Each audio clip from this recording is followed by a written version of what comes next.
민하 기자 어서 오세요. 안녕하세요. 오늘 첫 번째 항목이요. 영리병원 1호의 등장입니다. 이게 제주도죠?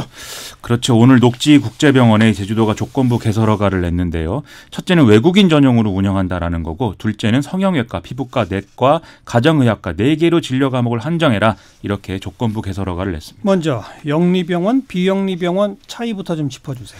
이 비영리병원이라는 건 병원 운영을 통해서 얻은 이익을 의료시설 확충이라든지 인건비, 연구비 이런 병원의 설립 목적에 맞게 재투자하게 돼 있는 것을 이제 비영리병원인데, 하지만 영리병원이라고 하면 기업처럼 이윤을 거둬서 이 투자자한테 배당하는 것을 목적으로 한다는 점에서 차이가 있습니다. 예. 현행법은 외국인 투자 비율이 출자 총액의 50% 이상이거나 미화 500만 달러 이상의 자본금을 가진 이제 외국계 의료기관을 설치할 수 있게 했는데, 제주도와 8개 경제자유구역에 한해서 허용하도록 이렇게 규정을 하고 있습니다. 그러니까 이 녹지국제병원도 외국 자본이죠?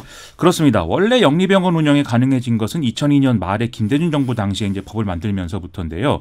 이후에 좀 사회적 논란하고 또 외국 자본이 소극적인 태도를 가져왔기 때문에 실제로 투자가 이루어지지는 않았습니다. 그러다가 2012년도에 중국의 최대 부동산 개발사인 녹지그룹이 이제 투자 의향을 밝혔고, 2016년도에 병원 건축 공사가 착공이 돼서 지난해 7월달에 이제 사용 승인이 완료된 이런 상황이었습니다. 이번에도 근데 찬반 양론이 뜨겁죠?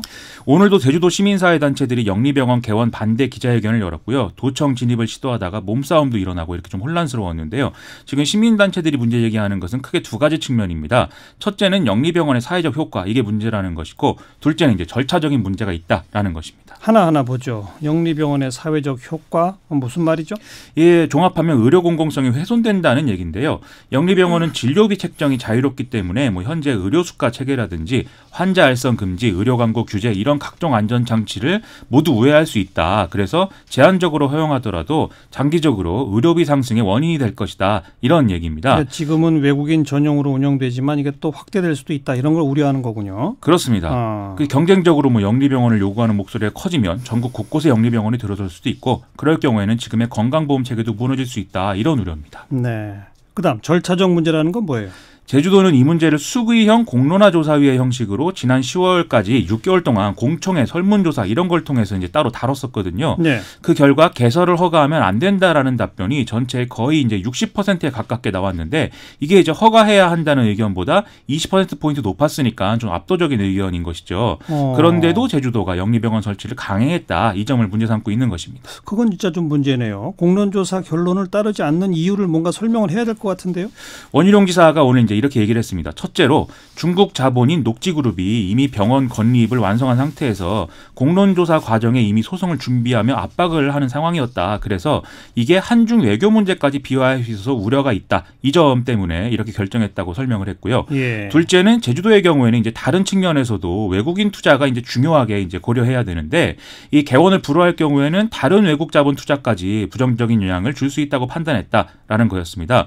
세 번째는 정부가 실질적인 퇴로를 마련해 주는 것에 대해서 좀 소극적이었다. 이런 취지의 또 얘기를 했습니다. 퇴로를 어떻게 마련할 수 있는데 소극적이라는 거예요, 정부가? 예를 들면 제주도가 이런 얘기를 하는 건데요. 중앙정부나 국가기관이 좀 이 병원을 인수를 해서 비영리병원이나 관련 시설로 사용하는 방안 이런 것들을 논할 수가 있었는데, 이런 논의는 이제 제대로 안 됐다라는 거였고, 아하. 이 병원 개원에 대한 정부 입장이 뭐냐 이렇게 문의도 했는데, 그건 제주도가 알아서 판단을 해야 되는 거고, 다만 정부는 의료 공공성을 훼손하는 의료 영리화 정책은 추진하지 않는다.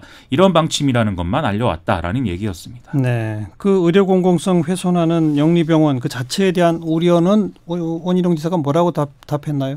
앞서 말씀드렸듯이 이 병원은 외국인만 대상으로 하고 있고, 건강보험법이나 의료급여법의 적용도 안 되는 체계이기 때문에 국내 공공의료 체계에는 영향이 없다라는 게 원희룡 지사의 지금 이 입장이고요. 또 내국인에 대해서 혹시 병원이 진료를 할 경우에는 그것은 적발해서 허가 취소 등의 강력한 처분을 할 수 있다. 이렇게 설명을 또 했습니다. 근데 만약에 응급실로 내국인이 왔어요. 근데 그 진료 거부하는 게 가능해요? 이게 그래서 좀 논란인데요. 이 병원이 내국인 진료를 만약에 거부했을 경우에 의료법상의 진료 거부 금지를 위반하는 거 아니냐, 이렇게 이제 기자들이 질문을 했거든요. 네. 근데 이에 대해서 원희룡 지사는 그런 경우에 대해서 이제 정부에 질의를 했는데, 정부가 그런 경우는 의료법상의 진료 거부로 보지 않는다. 이렇게 답변을 해왔다라고 부연을 했습니다. 하지만 이런 부분들이 좀 애매한 경우들이 있을 거기 때문에요. 앞으로도 좀 논란이 이어질 것 같습니다. 자, 두 번째 시사위키 항목은요? 광주형 롤러코스터입니다. 무슨 말이죠? 이거 이제 논란의 광주형 일자리에 대해서. 근데 롤러코스터를 탔어요? 그렇죠. 어제 협상 타결이 거의 됐다 이런 얘기가 나오다가 예. 갑자기 또 뒤집힌다 이렇게 얘기가 나왔다가 또 합의됐다고 하고 여전히 안개 속이다 뭐 이런 얘기가 쭉 이어져서 예. 마치 롤러코스터를 타는 듯한 기분이 들어서 이런 말을 한번 만들어봤습니다. 그래서 어떻게 된 거예요, 그러니까? 어제 이제 광주시의 투자협상 추진단이 현대자동차의 투자 의사를 이끌어내면서 거의 이제 합의에 근접했다 이렇게들 봤는데요. 이 내용이 이제 주 44시간 근무 그리고 임금은 초봉 3,500만 원, 자동차 생산 규모는 연간 10만 대 수준 이런 것들이 이제 규정하는 내용이었습니다. 예. 그런데 여기에 누적 생산 목표 대수를 35만 대 달성할 때까지 사실상 임단협을 유예한다로 해석할 수 있는 이런 내용이 이제 들어가 있어서 문제가 된 건데요. 예. 이거를 노동계가 짧게는 3년에서 길게는 5년 동안 임단협을 유예하자는 얘기 아니냐라고 보면서 반발을 했고 그래서 이제 오늘 오전에 예정됐던 노사민정협의회가 무산이 되는 그런 상황이었던 겁니다. 그러다가 또 회의가 됐다면서요? 우여곡절 끝에 결국 이제 이걸 두고 이제 그 현대차가 받아들이기로 했던 안을 다시 수정하기로 노동계하고 합의를 하면서 오후에 회의가 진행이 된 건데요. 그 결과 광주시 노사민정협의회 발표를 보면은 애초에 노동계가 반발한 단체 협약 유예 부분을 빼는 대신에 이 세 가지 안으로 현대차와 재협상 진행하기로 했다라는 겁니다. 이 1안은 아예 이 임단협 유예 부분을 조항을 삭제하자라는 거고요. 예. 2안과 3안은 임단협 유예 관련 조항 자체는 두는데 구체적인 조건을 규정하지 않는 걸로 좀 이제 논의의 이제 융통성을 확보하자 이런 내용이었습니다. 그 2안과 3안의 차이는 뭔데요?